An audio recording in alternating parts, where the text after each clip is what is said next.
കേശദാനത്തിന് മാതൃകയായി alpha palliative care. കേശദാനത്തിന് തയ്യാറായ 9ാം class വിദ്യാർത്ഥിനിയുടെ കാരുണ്യമനസ് തിരിച്ചറിഞ്ഞ alpha Kodungallur link centre senior നേഴ്സും ക്യാൻസർ രോഗികൾക്കായി മുടി മുറിച്ച് നൽകി മാതൃകയായി. ആൽഫ പാലിയേറ്റീവ് കൊടുങ്ങല്ലൂർ ലിങ്ക് സെന്ററിന്റെ നേതൃത്വത്തിലാണ് അഴീക്കോട് മേനോൻ ബസാർ സ്വദേശി ചാലിൽ ഹാരിസ് മകൾ റംസിയ കേശദാനത്തിന് തയ്യാറായത്. ഇതിനായി Kodungallur link centre president KA. Khadeeja B, senior nurse MS. Linsa, driver Sathyan Thottarath എന്നിവർ ചേർന്ന് കൊടുങ്ങല്ലൂർ സെൻട്രോ മാളിലെ എഫ് സലൂണിൽ എത്തിക്കുകയായിരുന്നു. ഇതിനിടയിലാണ് സീനിയർ നഴ്സ് ലിൻസയും തന്റെ മുടി മുറിച്ചു നൽകാനായി സന്നദ്ധത പ്രകടിപ്പിച്ചത്.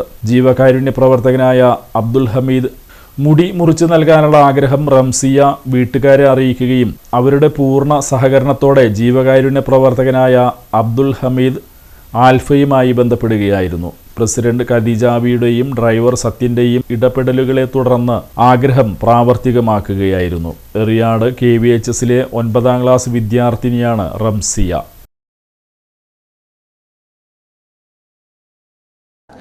തന്നെയാണ് ഓരോ പേഷ്യൻ്റെ അടുത്ത് പോകുമ്പോഴും അവരെ സമാധാനിപ്പിക്കുകയും അവർക്ക് വേണ്ട കാര്യങ്ങൾ പറഞ്ഞു കൊടുക്കുകയും പാലിയേറ്റീവ് കെയർ പ്രവർത്തനം എന്താണെന്നുള്ളത് വ്യക്തമായിട്ട് ഹൃദയത്തിൽ കൊണ്ടുനടക്കുന്ന ഒരു വ്യക്തിയാണ് ലിൻസ. ഇപ്പോൾ ഞങ്ങൾ റംസിയയുടെ മുടി മുറിക്കാൻ വേണ്ടിയിട്ട് സത്യത്തിൽ കൂടെ ഞങ്ങൾ ഒന്നിച്ച് പോകുന്നതാണ് ടീമായിട്ട്. ഇവിടെ വന്നപ്പോൾ ലിൻസക്കും വളരെയധികം ആഗ്രഹം സ്വന്തം മുടിയും ഇങ്ങനെ മുറിച്ച് കൊടുക്കണം. കാരണം ഏറ്റവും കൂടുതൽ ക്യാൻസർ പേഷ്യൻ്റൊക്കെ ആണെങ്കിൽ അവരുടെ വേദനകൾ അറിയുകയും ചെയ്യുന്ന വ്യക്തി കൂടി എന്നുള്ള നിലയിൽ ലിൻസ അങ്ങനെ ചെയ്യാൻ തയ്യാറായപ്പോൾ ഈ സത്യത്തിൽ എനിക്കും കൂടി വളരെ അഭിമാനമാണ് തോന്നുന്നത്.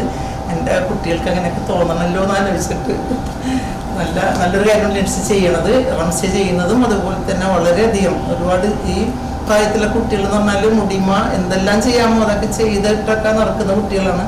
2-3 കാര്യങ്ങൾ കൊണ്ടാണ് മുടി മുറിക്കാറ് സാധാരണ. അതിൻ്റെ അസുഖം വരികയോ അതിലൊരു ഫാഷന് വേണ്ടിയിട്ടോ ഒക്കെയാണ് മുടി മുറിച്ച് കാണുക. പക്ഷെ ഇതൊരു വലിയ കാര്യത്തിന് വേണ്ടി വലിയൊരു നോബൽ കോസിന് വേണ്ടി ചെയ്യാൻ തയ്യാറായി എന്ന് പറയുമ്പോൾ ശരിക്കും പറഞ്ഞാൽ വലിയൊരു സംഭവം തന്നെയാണ് ചെയ്യാൻ പോകുന്നത്. അത് പലർക്കും അതൊരു മോട്ടിവേഷൻ ആയി തീർന്നാൽ ഞങ്ങൾക്കും അതിൽ സന്തോഷമുണ്ട്.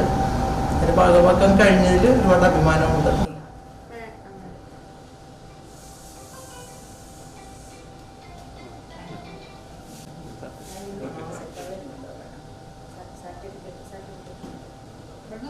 ഉമ്മ കയറി